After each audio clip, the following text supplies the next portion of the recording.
Well, I'm sure you've seen the stories about the Democrats in the Texas legislature fleeing the state.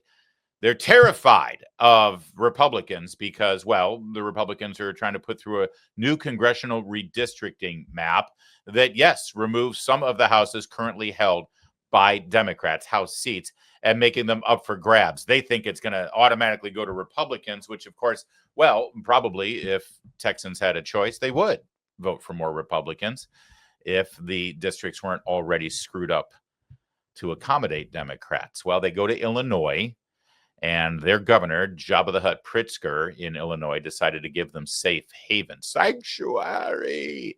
But what Governor Greg Abbott just announced with regard to what they've done, well, it should have them running scared. They could be fugitives of the law from the Lone Star State. We'll show you that in a second. But first, here's Jabba. So Trump came up with a new scheme, rig the system, by ramming through a corrupt mid-decade redistricting plan that would steal 5 congressional seats, silencing millions of voices, especially Black and Latino voters. Let's be clear, this is not just rigging the system in Texas. It's about rigging the system against the rights of all Americans for years to come. Now, Texas Republicans submitted to the president's orders and took steps to advance Trump's Texas takeover.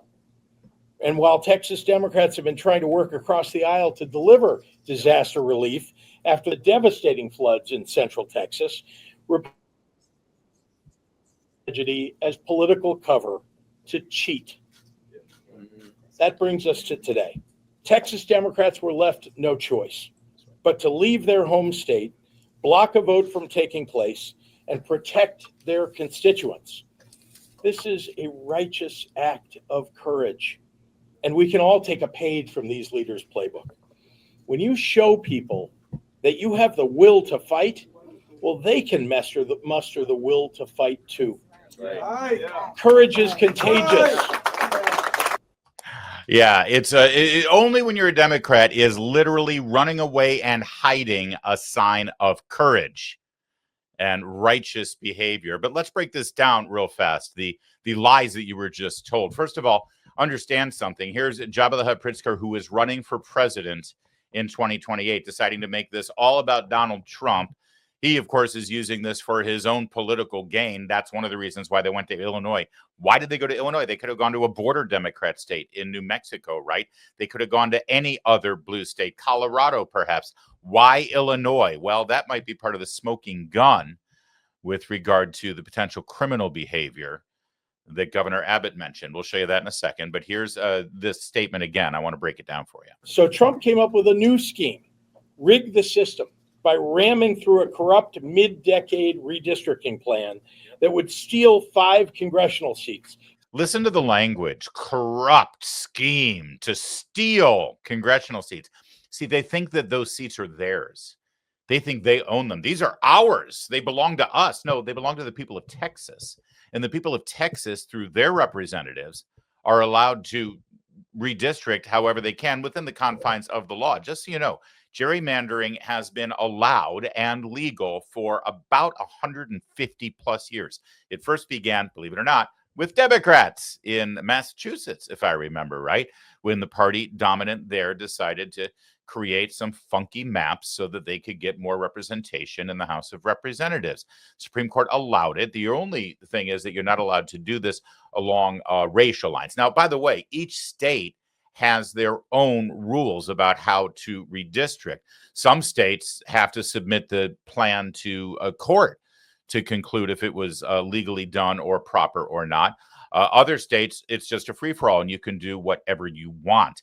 The only time that the feds put any restrictions on this is after the civil rights era. You couldn't redistrict a state so as to exclude people of color. But a lot of the provisions from the Voting Rights Act have been revisited by the Supreme Court decades later, and it has been determined that a lot of that stuff is no longer valid or in play because, for the most part, the nation has rectified whatever segregation issues Democrats were in charge of back in the early 20th century. Yeah, it was Democrats who were in charge of all of that racial segregation and racial gerrymandering. Democrats did that. So why did they go to Illinois, by the way? Hang on, I'll explain in a sec. Silencing millions of voices, especially Black and Latino Of course, voters. yeah. By the way, this isn't meant to punish Black and Latino voters. It's meant to redistrict so that Texas better represents in the House of Representatives how red and Republican the state of Texas is. Now, it's not Republicans' fault that it so happens that a lot of those Democrats happen to be Black and Latino. It's not because of their race. In fact, I think at this point in Texas, the Republicans would love to have more Latino voters in their districts because Latinos are swaying way over into the Republican camp, which the Democrats weren't counting on. Listen. Be clear, this is not just rigging the system in Texas. Uh-huh. It's about rigging the system against the rights of all Americans. There you go. And they keep talking about why are they doing this now? Usually we do this at the decades, right? After we have our census. Well, here's the problem. In 2020, the census was screwed up. They made a bunch of errors when they did the census, and the U.S. Census Bureau has acknowledged that. In fact, they should call for a new census right now to actually get a better number.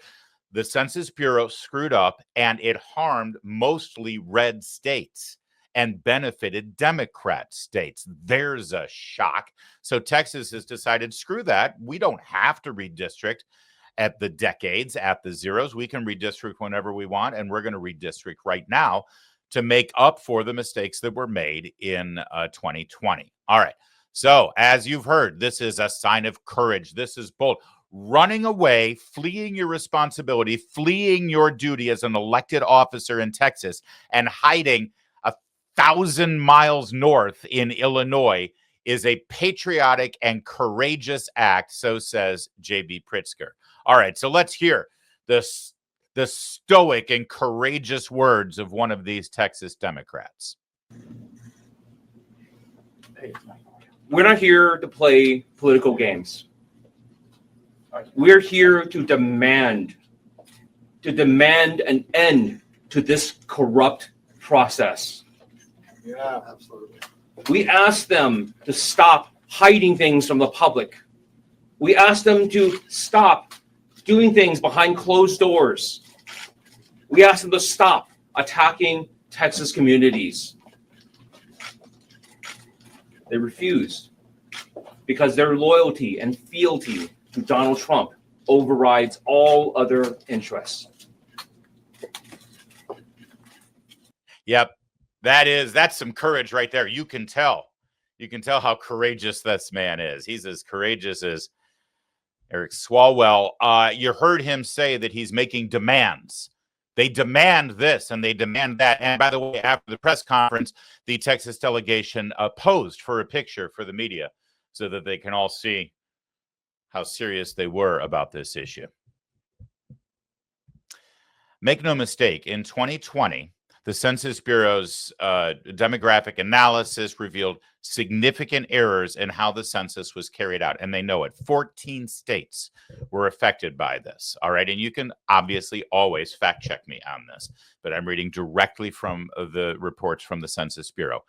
Arkansas was undercounted by 5 percentage points. Florida, 3.5 percentage points. Illinois, 2 percentage points. Mississippi, 4 percentage points, Tennessee, 5 percentage points, and Texas, 2 percentage points. Notice a trend there? The overcounted states, Delaware, Hawaii, Massachusetts, Minnesota, New York, Ohio, Rhode Island, and Utah. Only Ohio and Utah were conservative Republican states that were overcounted. It was shocking, isn't it? And of course, everybody knows that this is the case, and everybody knows that if the census were done properly, not only would Congress be represented differently, but so would the Electoral College map. All right, so how is this going to play out? Well, this morning, Governor Greg Abbott issued this letter demanding that the members of the legislature come back into session. They're allowed to do that. The governors of these states are allowed to do that. In fact, you might remember, if you're old enough, this happened in 2010 in the state of Wisconsin. Might have been 2011, actually. After Governor Scott Walker won election in 2010, he put forth all the reforms that he promised to do and what he ran on during that 2010 election, and Democrats fled. They didn't want to have a quorum in Madison, so they all left. And guess where they fled to? Guess where they went? Illinois. That made more sense then because it was just across the southern border of Wisconsin. For Texans to go up to Illinois, well, I mean, here's the problem. You don't mess with Texas. I'm not sure if you've heard about that or not, but it's true. Generally speaking, you don't want to mess with Texas. And Governor Greg Abbott has issued this letter. He started it out by saying real Texans don't run from a fight, but that's exactly what most Texas House Democrats just did. Rather than doing their job and voting on urgent legislation affecting the lives of all Texans, they fled Texas to deprive the House of the quorum necessary to meet and conduct businesses. And make no mistake, there's nothing illegal about not showing up for work in the legislature so that there isn't a quorum. However, the governor has a right to send state marshals, or I guess in this case it would be state rangers, to go and apprehend you and bring you forcibly to the legislature to do your elected duty. That's why they went to Illinois.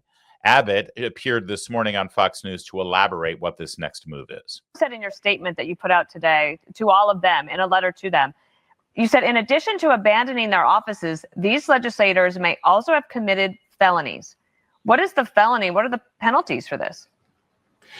So very simply, it would be bribery if any lawmaker took money to perform or to refuse to perform an act in the legislature. And the reports are these legislators have been both, they sought money and they offered money to skip the vote, to leave the legislature, to take a legislative act. That would be bribery. And so the facts will have to come out. But I think based upon comments made by legislators themselves, they face a possibility of facing bribery charges, which is a second-degree felony in the state of Texas. There's one way to cure that. And that is if they get back to the state of Texas and make quorum today at a hearing that we have at 3 o'clock, they can cure themselves of any quid pro quo that would subject them to potential bribery charges. That's right. See, why did they go to Illinois? Well, J.B. Pritzker, Jabba the Hutt Pritzker, who's running for president, and he's the governor. He also happens to be one of the wealthiest men in the country.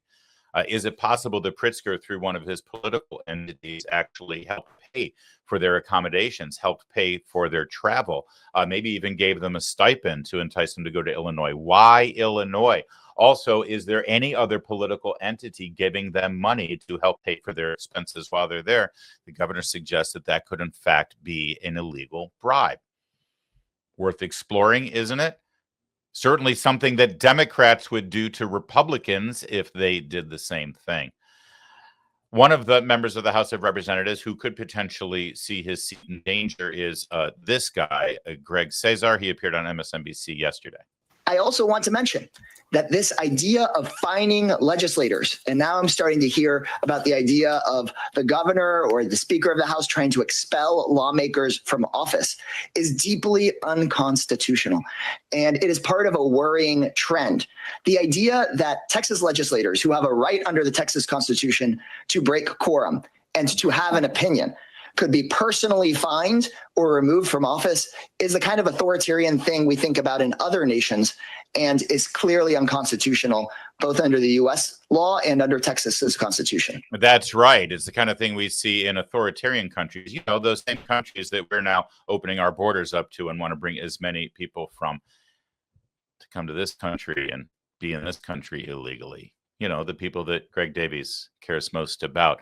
You're going to hear a lot of these Democrats continue to say that this is corrupt and that it's a crime and they're stealing and that this is unconstitutional, it's illegal. And it's funny because if it is, they could just stay there and fight this and sue and get a judge to hear the case and actually fight it as far as they want to the Texas Supreme Court. But they're not, are they? I mean, if it's cut and dry illegal and unconstitutional, then why did they hide? Why did they flee and hide? If you've got the law on your side, take a stand and fight. But they're not. Hakeem Jeffries, before the Texas Democrats fled the state like little chickens, he went down and stood with them because, let's face it, Hakeem Jeffries wants these people to keep their House seats so that he can be Speaker of the House come 2026. Hakeem, that's not going to happen. Even if you guys by some miracle get a majority in 26, they're going to throw you under the bus, man. They don't like you. You suck. Sorry. Not sorry. We have to make clear to the people of Texas what's taking place, because it's unacceptable, unconscionable, and un-American. And as elected officials, we have that responsibility. That's not something we can just brush aside. There are 50 states in America. I'm here in Texas for a reason, because these legislators are standing up. These members of Congress are standing up and communicating to the people of Texas what's occurring right now in the middle of the summer at a special session. And we will make clear that we're going to do everything possible to support the Texas legislators as they consider the best ways to push back. It's an all hands on deck moment, and all options should be on the table to protect the people of Texas. All options on the table. That sounds like a threat, doesn't it? Kind of insurrection-y. Listen, I've got a suggestion for Hakeem Jeffries and for the other Democrats there in terms of all options on the table. We'll take our stand. We'll do whatever we can to fight this. I've got an idea. Just take them to court.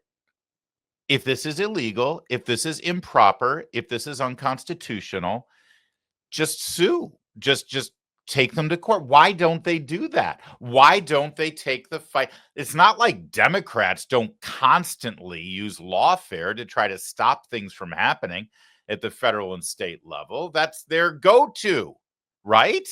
So why don't they do that this time? It's because they know Republicans can do this. They know they don't have a shot. I'll prove it to you coming up in a second here, but let's let Hakeem Jeffries finish up. But Texas Democrats are going to be the ones to decide that. We will fight them politically. We will fight them governmentally. We will fight them in court. We will fight them in terms of winning the hearts and minds of the people of Texas and beyond. The Texas Democrats are going to show up and stand up and speak up for what's right for the people of Texas. And they're showing courage and conviction and character in doing that. And we'll see what happens over the next few days, over the next few weeks. But the one thing I know is clear, that Texas Democrats are fighting for the people. That is stirring and inspirational oratory from, what's his name again? It's Hakeem? Is that right? Okay. All right. Also, by the way, after this press conference, once again, the Texas Democrats with Speaker Hakeem Jeffries posed for a photograph for the media. Here's Hakeem with the top hat. He then showed up on Wolf Blitzer this morning. We've seen Texas Democrats try to use these quorum breaks before, only for them to fail, like back in 2003 and then in 2021. How will this time be any different? Well, in the 2021 quorum break, actually, I would argue that Texas Democrats were successful in forcing Republicans to walk away from some of the more extreme parts of the voter suppression law that were being contemplated at the time. They still moved forward with their efforts to try to suppress the possibility of a free and fair election in Texas. This is what they do. But the Texas Democrats were successful in reducing the extreme nature of what was being proposed. But this moment does require, an extraordinary response, because this is an extraordinary act that Republicans have been ordered to undertake to try to gerrymander the Texas congressional map as part of an effort to rig the midterm elections. Wolf, that's what this is all about, because Donald Trump, House Republicans, and the Texas Republican Party, they're all running scared because they have failed the American people. All right, let me get this straight here, Hakeem. The whole story here is that Democrats have decided to forego a quorum in Austin and flee the state to Illinois to hide so that they don't have to come and do their job that they're paid to do, that they were elected to do. And it's Republicans who are running scared. Did you catch that at the very end there? Republicans are running scared. And you can prove it because Democrats have literally run and hid in Illinois. You can't make this up. You cannot make this up. All right. So how do I know that they don't have a legal leg to stand on? How do I know that they know that if they took this to court, they wouldn't win and that Texas can redistrict if they want to. I'll show you how. Other governors are now stepping up instead of saying, hey, let's fight this. It's unconstitutional. Obviously, the other governors are now stepping up and saying, well, then we're going to redistrict too, which proves that they know that it's legal. They know that Texas Republicans can do it because their only option now is to say, all right, fine, we'll gerrymander our states. Here's the problem, though. Democrat dominant states right now are pretty much already gerrymandered up the wazoo. It's what they do. They've already squeezed anything. I live in Maryland. Maryland, generally speaking, votes about 70-30, maybe 75-35, sometimes 60-40 Republican in the presidential election. We used to have, out of our 8 districts, 5 were Democrat, 3 were Republican, which is appropriate representation, you would think. About 10 years ago, maybe it was 14 years ago, Martin O'Malley, the governor of Maryland at the time, decided that he wanted to gerrymander to increase the number of Democrats in the House of Representatives. Maryland went from 5-3 representation, Democrats in favor, to 7-1. And he's testified that they tried to sue him. The Republicans tried to fight, and they were able to get away with it. That's the thing. States do this all the time. Democrats do this all the time. They're just not used to Republicans doing it. And under oath, Martin O'Malley said, when asked about how they were drawing the congressional district lines, he said, oh, yeah, we drew it this way because we were trying to eliminate the Republican seats. We drew it so we could maximize the votes for a Democrat. And it worked. And it was legal. So now Democrats are going to do the same thing. Here's Kathy Hochul in New York. Now, what Texas and Republican states are doing at the direction of Donald Trump, I say is nothing short of a legal insurrection against our capital. Legal meaning they're using the legal process. Does not mean it's legal, and it must be stopped. If Republicans are willing to rewrite these rules to give themselves an advantage, then they're leaving us no choice. We must do the same. There's a phrase, you have to fight fire with fire. That is a true statement of how we're feeling right now. And as I've said, another overused but applicable phrase, all's fair in love and war. That's why I'm exploring with our leaders every option to redraw our state congressional lines as soon as possible. Our state legislative leaders, Carol Heastie, Majority Leader Andre Stewart Cousins, they're on board, as are their members. Got another example of stirring leadership, isn't it? Get it? It's a legal insurrection on the Capitol. Legal meaning they're using the courts, but it's still not legal. Did you follow that? Yeah, what they're doing is not legal and they're rewriting the rules, and so we're going to do the same thing. So is she admitting that she's breaking the law? No, of course not. It's only illegal when Republicans do it, don't you know? They're not rewriting the rules. They're using the rules to their advantage, to their political advantage. It's about time Republicans actually got wise to it. New York is a different story, though, by the way. Kathy Hochul is all hot air here. You see, I know this because they just tried to do this last time around. They tried to redraw the congressional districts.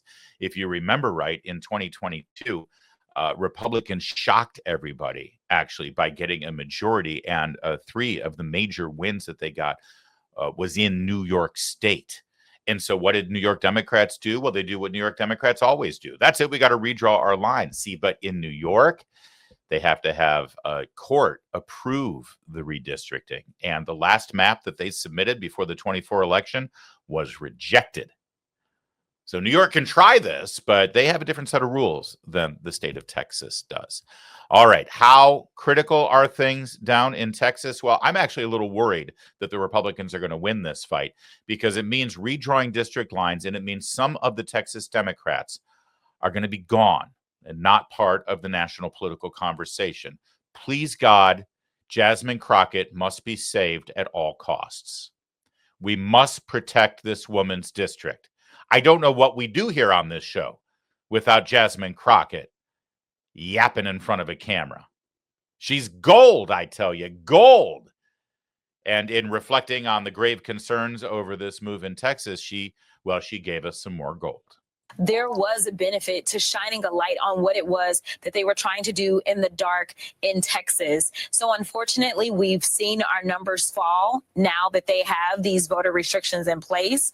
But I do think it's important for us to have the conversation. Hold on. I got to unpack this for you. Luckily for you, I speak Jasmine Crockett, so I can translate this. She just said that Texas employed voter restrictions, right? Do you know what those voter restrictions were? What was like guard dogs and fire hoses at the polling place, keeping people. If you look like a Democrat, we're gonna blast you with a fire hose, like Democrats back did during segregation times. No. Those aren't the voter restrictions. Do you know what the voter restriction is that Jasmine Crockett just referred to? It's demanding that if you send a mail-in ballot in, you have to include a picture of your photo ID. You see, Texas has photo ID laws, and one loophole in the photo ID laws was mail-in ballots. So all of a sudden, they saw a huge influx in 2020 of Democrat mail-in ballots. And, the legislature said, hey, I think I see what's going on here. Let's add a provision where you have to add your photo ID to make sure that these mail-in ballots are legal. That's what Jasmine Crockett calls voter restrictions. And by the way, what was the result of those voter restrictions, Jazz? There was a benefit to shining a light on what it was that they were trying to do in the dark in Texas. So unfortunately, we've seen our numbers fall now that they have these voter restrictions in place. That's right. The second you actually had to provide a picture of your photo ID with your mail-in ballot to prove that the vote was legal, suddenly Democrats see their numbers fall in Texas. I'm sure that's just a coincidence. Eric Holder, Obama's old wingman, was on This Week with George Snuffleupagus, this to talk about the gerrymandering. He's a former attorney general, don't you know? And he was asked by George Snuffleupagus, I have to say, a reasonable question, which was, Democrats do this all the time, this gerrymandering. How is this any different? Take a listen to his answer. We've always had partisan redistricting. Thus it ever was. Thus it ever will be. How is this different? Well, simply because this is something that has afflicted the nation for, an extended period of time doesn't mean that it's right. What we're seeing now is an attempt by the White House to insulate itself from any kind of congressional scrutiny, any kind of congressional oversight, to make sure that Donald Trump remains the authoritarian figure that he has become. We have a compliant Congress, and he wants to ensure that, given the fact that they passed this bill that is unpopular, that takes health care away from people, that gives tax breaks to billionaires, and it puts at risk the Republican majority, he wants to ensure that he continues to have that compliant Republican House of Representatives. Did you catch what the difference is? The gerrymander happens all the time. Republicans, Democrats, mostly Democrats. How's this different? Oh, the difference is Trump. It's Trump, because Trump's president. That's what makes it different, you see. It's Trump. This guy's been called one of the smartest legal minds in America. And that's the difference. All right, so let's turn to Representative Quigley of Illinois, who is all in with Democrat states gerrymandering, just like Texas is gerrymandering. There's only one problem, though, for the good gentleman from Illinois. I'll show you in a sec. So you say you're in favor, big picture, of nonpartisan map drawing. Does that mean how would you feel then about California taking action if Texas does to redraw its maps, or your home state of Illinois trying to redraw your maps if Texas takes action? Look, you can't have unilateral disarmament. You have to fight fire with fire. Otherwise, the Republicans will rig the election. They see the polling that's take place. The reason they're doing this is they don't like the way things look for the midterm elections.